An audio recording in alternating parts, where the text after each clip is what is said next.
مگر یہ عجیب معاملہ ہوا، بادشاہ اس کو دیکھتے ہی ہنسنے لگ گیا۔ کسی نے کہا شاید پاگل ہو گیا، دماغ کریک ہو گیا، دماغ کام نہیں کرنے، غصے کی وجہ سے آپ سے باہر ہو گیا۔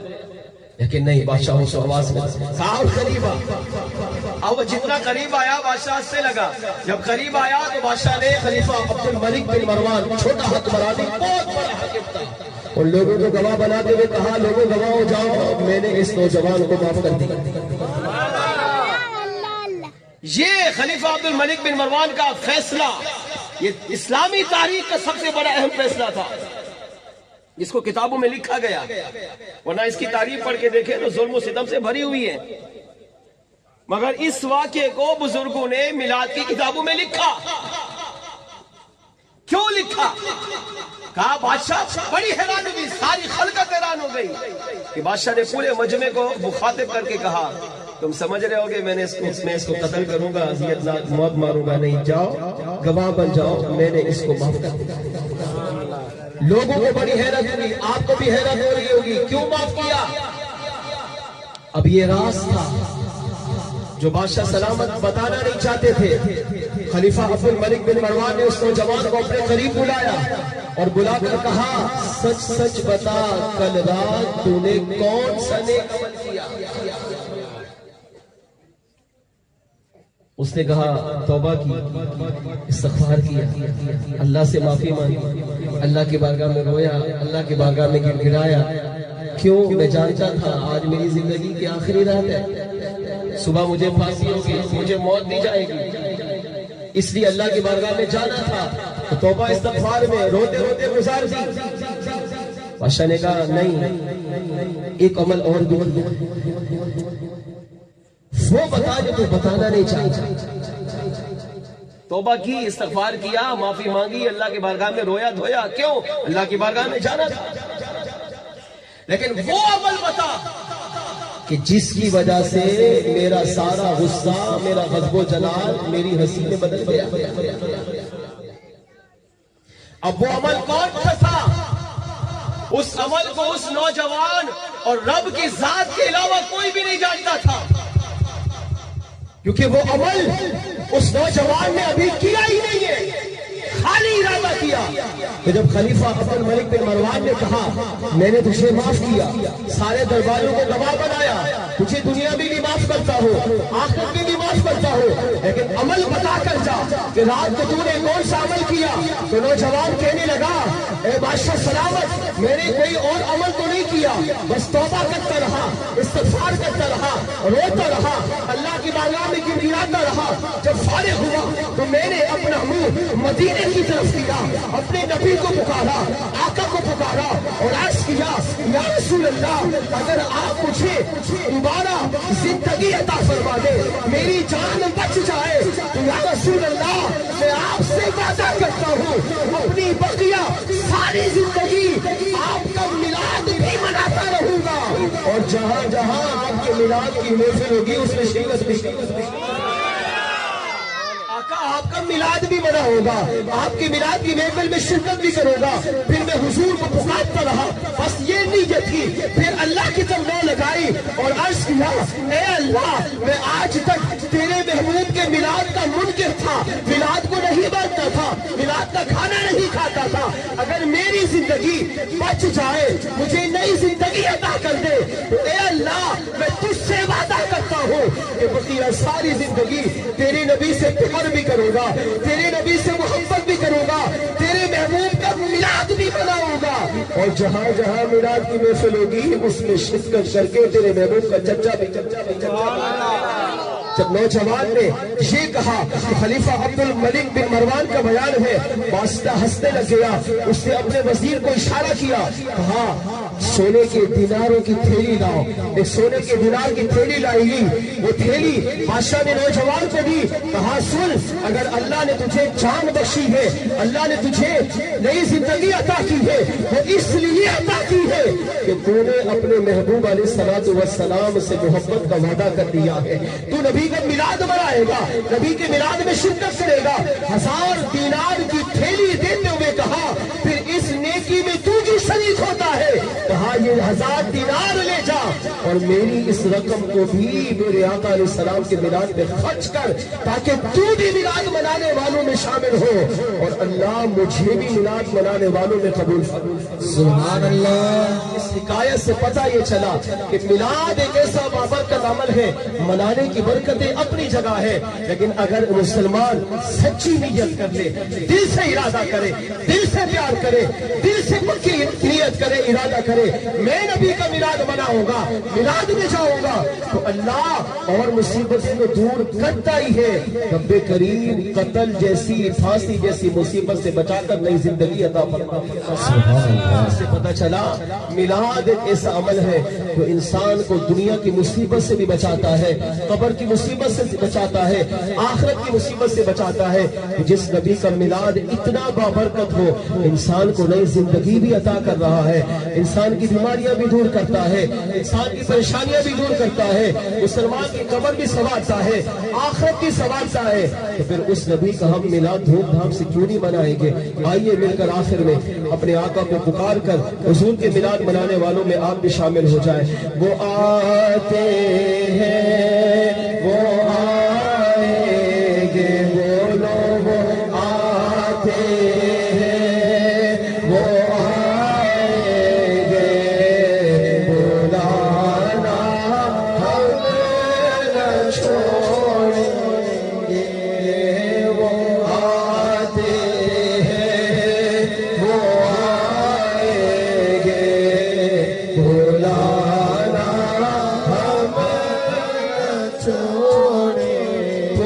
پکارا جب مصیبت میں چلے آئے میرے آقا، پکارا جب مصیبت میں چلے آئے میرے آقا، وہ آتے ہیں، وہ آئیں گے، بلانا ہمیں نہ چھوڑیں گے، وہ آتے ہیں، وہ آئیں گے، واللہ وہ آتے ہیں، وہ آئیں گے، بلانا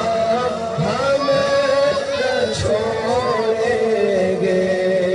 نبی کی نعت کی محفل سجانا ہمیں نہ چھوڑیں گے، نعرہ یا رسول اللہ لگانا ہمیں نہ چھوڑیں۔ نعرہ رسالت، نعرہ رسالت، نعرہ رسالت، نعرہ رسالت، نعرہ رسالت۔ کریم کے بارگاہ میں دعا ہے جو وہ سنا اس پر ہم سب کو عمل کی توفیق عطا فرمائے۔ بیان میں غلطی کوتاہی ہو گئی تو اللہ کریم مجھے معاف فرمائے۔ وآخر دعوانا ان الحمد للہ رب العالمین۔ صلاۃ والسلام۔